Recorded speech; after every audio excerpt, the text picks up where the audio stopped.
The intelligence with which Lestrade greeted us was so momentous and so unexpected that we were all three fairly dumbfounded. Gregson sprang out of his chair and upset the remainder of his whiskey and water. I stared in silence at Sherlock Holmes, whose lips were compressed and his brows drawn down over his eyes. Stangerson, too. The plot thickens. "It was quite thick enough before," grumbled Lestrade, taking a chair. "I seem to have dropped into a sort of war council." "I share this piece of intelligence," stammered Gregson. "I've just come from his room," said Lestrade. "I was the first to discover what had occurred." "We have been hearing Gregson's view of the matter," Holmes observed. "Would you mind letting us know what you have seen and done?" "I have no objections," Lestrade answered, seating himself. "I freely confess that I was of the opinion that Stangerson was concerned in the death of Drebber, and this fresh development has shown me that I was completely mistaken. Full of the one idea, I set myself to find out what had become of the secretary. They had last been seen together at Eustis Station about 8:30 on the evening of the 3rd. At 2 in the morning, Drebber had been found in Brixton Road. The question which confronted me was how to find out Stangerson had been employed between 8:30 and the time of the crime, and at least what had become of him afterwards. I telegraphed to Liverpool, making a description of the man, and warning them to keep a watch upon American boats. I then set to work, calling upon all the hotels and lodging-houses in the vicinity of Euston. You see, I argued that if Drebber and his companion had become separated, the natural course was for the latter would be to put up somewhere in the vicinity of the night, and then to hang on to the station till the next morning. "They would be likely to agree upon some meeting-place beforehand," remarked Holmes. "So it proved. I spent the whole of yesterday evening in making inquiries, entirely without avail. This morning I began very early, 8 o'clock, and I reached the Holidays Private Hotel at Little George Street. On my inquiry as to whether Mr. Stangerson was living there, they at once answered me in the affirmative. 'No doubt you are the gentleman whom he was expecting,' they said. 'He has been waiting for the gentleman for 2 days.' 'Where is he now?' I asked. 'He's upstairs in bed. He wished to be called at 9. "'I'll go up and see him at once,' I said. It seems to me that my sudden appearance might shake his nerves and lead him to say something unguarded. The Boots volunteered to show me to the room. It was on the 2nd floor, and there was a small corridor leading up to it. The Boots pointed out the door to me, and I was about to go downstairs again, when I saw something that made me feel sickish, in spite of my 20 years' experience. From under the door there curled a little ribbon of blood, which had meandered across the passage and formed a little pool along the skirting on the other side. I gave a cry which brought the Boots back. He nearly fainted when he saw it. The door was locked on the inside, but we put our shoulders to it and knocked it in. The window of the room was open, and beside the window, all huddled up, lay the body of a man in his nightdress. He was quite dead, and had been for some time, for his limbs were rigid and cold. When we turned him over, the Boots recognized him at once as the same gentleman who had engaged the room under the name of Joseph Stangerson. The cause of death was a deep stab on his left side, which must have penetrated the heart. And now comes the strangest part of the affair. What do you suppose was above the murdered man?" I felt a creeping of the flesh and the presentiment of coming horror even before Sherlock Holmes answered. "The word Rach, written in letters of blood." "Oh, that it was," said Lestrade in an awestruck voice, and we were all silent for a while. There was something so methodical, so incomprehensible about the deeds of this unknown assassin, that it imparted a fresh ghastliness to his crimes. My nerves, which were steady enough on the field of battle, tingled as I thought of it. "The man was seen," continued Lestrade. "A milk-boy, passing by on his way to the dairy, happened to walk down the lane which leads from the mews at the back of the hotel. He noticed that a ladder, which usually lay there, was raised against one of the windows on the 2nd floor, which was wide open. After passing, he looked back and saw a man descend the ladder. He came down so quickly and openly that the boy imagined him to be some carpenter or joiner at work on the hotel. took no particular notice of him, beyond thinking of his own mind that it was early for him to be at work. He has an impression that the man was tall, had a reddish face, and was dressed in a long brownish coat.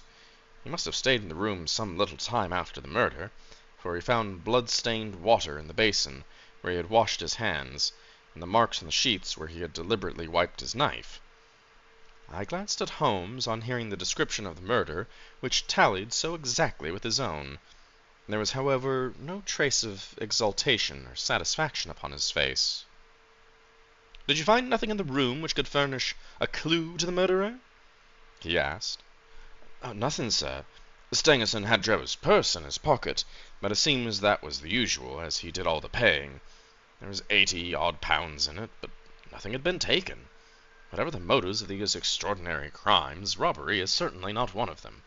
There were no papers or memoranda in the murdered man's pockets, except a single telegram, dated from Cleveland about a month ago, and it contained the words, 'J.H. is in Europe.' There was no name appended to the message." "And there was nothing else?" Holmes asked. "Nothing of any importance. The man's novel, which he had read to himself to sleep, was lying by the bed. His pipe was on the chair beside him. There was a glass of water on the table, on the window-sill, a small chip ointment box containing a couple of pills." Sherlock sprang from the chair with an exclamation of delight.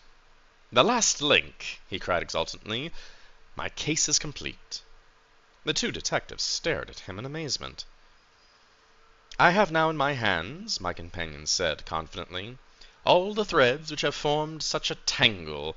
There are, of course, details to be filled in, but I am certain of the main facts, from the time that Drebber parted from Stangerson at the station up to the discovery of the body of the latter, as if I have seen them with my own eyes, and I will give you proof of my knowledge. Could you lay your hands on those pills?" "I have 'em," said Lestrade, producing a small white box. "I took them and the purse and the telegram, intending to have them put in the place of safety at the police station. It was the nearest chance of me taking the pills, for I am bound to say that I am not attached to any importance to them." "Give them here," said Holmes. "Now, doctor," turning to me, "are these ordinary pills?" And they certainly were not. They were of a pearly gray color, small, round, and almost transparent against the light. "From their lightness and transparency, I should imagine they are soluble in water," I remarked. "Precisely so," answered Holmes. "Now would you mind going down and fetching that poor little devil of a terrier which has been bad so long, and which the landlady wanted you to put out of its pain yesterday?" I went downstairs and carried the dog upstairs in my arms. Its labored breathing and glazed eyes showed that it was not far from its end. Indeed, its snow-white muzzle proclaimed that it had already exceeded the usual term of canine existence, and I placed it upon a cushion on the rug. "I will now cut one of the pills in two," said Holmes, drawing his penknife. He suited to the action of the word. "One half we return to the box for future purposes. The other half I will place into this wine-glass, in which there is a teaspoon of water. You perceive that our friend the doctor is right, and that it readily dissolves?" "This may be very interesting," said Lestrade, in an injured tone of one who suspects that he is being laughed at. "I cannot see, however, what it has to do with the death of Mr. Joseph Stangerson." "Patience, my friend, patience. You will find in time that everything has to do with it. I shall now add a little milk to make the mixture palatable, and on presenting it to the dog we will find that he laps it up readily enough." As he spoke, he turned the contents of the wine-glass into a saucer and placed it in front of the terrier, who speedily licked it dry. Sherlock Holmes' earnest demeanor had so far convinced us that we all sat in silence, watching the animal intently, expecting some startling effect. None such appeared. The dog continued to lie stretched upon the cushion, breathing in a labored way, but apparently neither the better nor the worse for its draught. Holmes had taken out his watch, and as minute followed minute without results, an expression of the utmost chagrin and disappointment appeared upon his features. He gnawed his lips, drummed his fingers on the table, and showed every other symptom of acute impatience. So great was his emotion that I felt sincerely sorry for him, while the two detectives smiled derisively, by no means displeased at this check that they had met. "That can't be coincidence," he cried at last, springing from the chair and pacing wildly up and down the room. "It is impossible that it should be a mere coincidence. These very pills which I suspect in the case of Drebber are actually found after the death of Stangerson, and yet they are inert. What can it mean? Surely my whole chain of reasoning cannot be false. It is impossible! And yet the wretched dog is none the worse. I have it! I have it!" And with a perfect shriek of delight he rushed to the box and cut the other pill in two, dissolved it, added milk, and presented it to the terrier. The unfortunate creature's tongue seemed hardly to have been moistened on it before it gave a convulsive shiver in every limb, and lay as rigid and lifeless as if it had been struck by lightning. Sherlock Holmes drew a long breath and wiped the perspiration from his forehead. "I should have had more faith," he said. "I ought to know by this time that when a fact appears to have been opposed to a long train of deductions, it invariably proves to be capable of bearing on other interpretations. Of the two pills in that box, one was of the most deadly poison, and the other was entirely harmless. I ought to have known that before I ever saw the box at all." The last statement appeared to me to be so startling that I could not believe that he was in his sober senses. There was the dead dog, however, to prove that he had conjectured correctly. It seemed that the mists in my own mind were gradually clearing away, and I began to have a dim, vague perception of the truth. "All this seems strange to you," continued Holmes, "because you failed at the beginning of the inquiry to grasp the importance of the single real clue which was presented to you. I had the good fortune to seize upon that, and everything which occurred since then has served to confirm my original supposition, and indeed was the logical sequence of it. Hence things which have perplexed you and made the case more obscure have served to enlighten me and to strengthen my conclusions. It is a mistake to confound strangeness with mystery. The most commonplace crime is often the most mysterious, because it presents no new or special features from which deductions may be drawn. This murder would have been infinitely more difficult to unravel had the body of the victim simply been found lying in the roadway without any of those outre or sensational accompaniments which have rendered it remarkable. These strange details, so far from the making of the case more difficult, have really had the effect of making it less so." Mr. Gregson, who had listened to this address with considerable impatience, could contain himself no longer. "Oh, look here, Mr. Sherlock Holmes," he said. "We're all ready to acknowledge that you are a smart man and that you have your own methods of working. We want something more than mere theory and preaching now, though. Is the case of taking the man? I've made my case out, and it seems I was wrong. Young Charpentier could not have been engaged in the second affair. Lestrade went after his man Stangerson, and it appears he was wrong too. You have thrown out hints here, hints there, and you seem to know more than we do, but the time has come we feel that we have a right to ask you straight. How much do you know of the business? Can you name the man who did it?" "I cannot help but feeling Gregson's right here, sir," remarked Lestrade. "We've both tried, and we both failed. You've remarked more than once now that since I've been in the room, you've had all the evidence which you require. Surely you'll not withhold any longer?" "Any delay in arresting the assassin," I observed, "might give him time to perpetrate some fresh atrocity." Thus, pressed by us all, Holmes showed signs of irresolution. He continued to walk up and down the room with his head sunk in his chest and his brows drawn forward, as was his habit when lost in thought. "There will be no more murders," he said at last, stopping abruptly, facing us. "You can put the consideration out of the question. You have asked me if I know the name of the assassin. I do. The mere knowing of his name is a small thing, however, compared to the power of laying our hands upon him. This I expect very shortly to do, and I have good hopes of managing it through my own arrangements, but it is a thing which needs delicate handling, for which we have a shrewd and a desperate man to deal with, who is supported, as I have occasion to prove, by another who is cleverer than himself. As long as this man has no idea that anyone can have a clue, there is some chance of securing him. But if he had the slightest suspicion, he would change his name and vanish in an instant among the 4,000,000 inhabitants of the great city. Without meaning to hurt either of your feelings, I am bound to say that I consider these men to be more than a match for the official force, and that is why I have not asked your assistance. If I fail, I shall of course incur all the due blame of this omission, but I am prepared for it. At present, I am ready to promise that the instant I can communicate with you without endangering my own combinations, I shall do so." Gregson and Lestrade seemed to be far from satisfied by this assurance, or by the depreciating allusion to the detective force. The former had flushed up to the roots of his flaxen hair, while the other's beady eyes glistened with curiosity and resentment.